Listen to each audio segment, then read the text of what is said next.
You ready? Y'all set? Okay, Yes. for the animal testing group.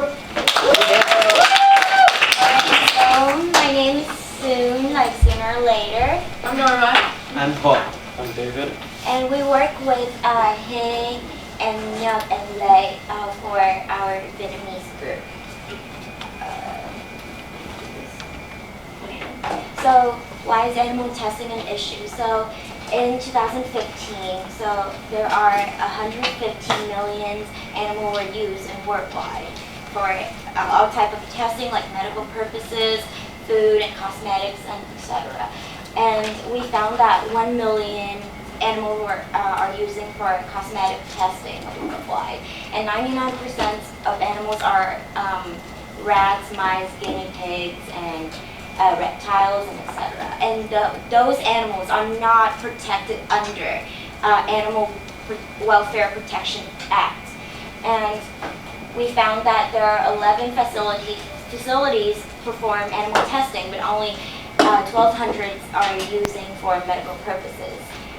Yes, and that's what we found in the worldwide. And in Vietnam, they said they haven't found a lot of statistics because animal testing was not like an issue for them. They don't really into that because in Vietnam we don't use a lot of animal testing for like laboratories or anything, so that was not one of their concerns. And final decision. What we came up with as our solution was, because obviously we all know that animal testing, in order to grow in our medicine and to figure out cures for like cancers and stuff, we have to be testing on something other than humans, because obviously no one really wants to be tested on any of us. So we decided that animal testing should only be used for medical purposes and not cosmetic purposes. We said that banning animal testing for cosmetic purposes was a solution because there's really cosmetics aren't really helping us improve in our society at all. There's been, in India and Brazil, animal testing is, they're free animal testing countries, so that means that they don't do animal testing at all, so we should kind of try and follow their example of how it is that they became and how they're using that.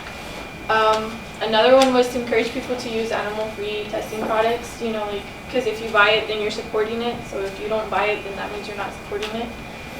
Making an endorsement and funding to support HSI and PTA organizations and just raise awareness so that people are aware of the cosmetics that they're using that has animal testing, and yeah. Okay, so thoughts on animal testing, similarities and differences between U.S. and Vietnam group. Can you start that? Actually, in our group, Nova and David, they grew up in US, and this is the differences.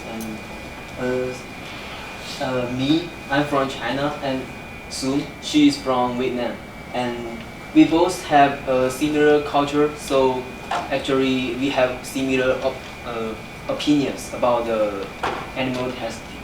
Yeah. And yeah. So reflections on successful teamwork. So we actually had a very successful teamwork, regardless of time differences and language barriers. And we're going to talk more about our group norms. We said that for roles, we were all contributors because we contributed equally, but Soon took the role of leader. She would always go ahead in conversations and speak with the people in Vietnam a lot more. So we all equally contributed, and we were able to manage our time well. Adding up to that, every time, sometimes we can't show up to class, there will be either David, Paul, me, or Norma who have a group chat. We actually try to catch up with each other. And today I ran late because I had some car issues, and they were sacrifice for me. Love them. Lessons from video conferences that we had. We were able to work with our time differences, which was really good because obviously they weren't able to do it, then there was no video conference. As all of you guys know, the language barrier was also a difficult thing. Sometimes they weren't able to understand what we were saying, and sometimes we weren't able to understand what they were saying. So it was just a matter of having patience and trying to work through that. We all saw different points of views of each other and different personalities in each other that we didn't know, so that helped us work with one another, and see and find our weaknesses and help each other improve in it, which was great. Yeah. Key lessons that apply to our workplace. So I believe that from this project, I get to learn more about acceptance. Even though we come from different cultures, speak different language, I was able to be more open-minded, and even though we have some disagreement, but we were able to come with a negotiation. And that's a key point when it comes to work, and especially collaboration skills, ability to work with others, and communication skills like choice of words. You need to know how to communicate with others and words that you use, and when it comes to people that you don't know, and organizations, time management, and stuff.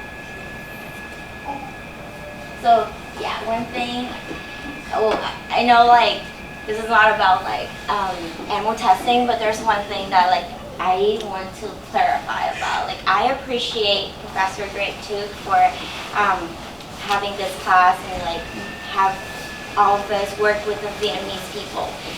One thing I want to clarify is most of my friends and even the people that I know, every time I ask them about what they think about Vietnam, they would say, I think about the war and think about communism, corruption. But through this project, I hope you guys can see and understand there's a pros and cons. There are always pros and cons in each country. So it's always bad and good thing. You don't know till you actually live there. Facts don't show you how things work there. So that's what I get. And I appreciate you, and I love you, your team and my team. The ending. I want to say thank you. Thank you, you guys.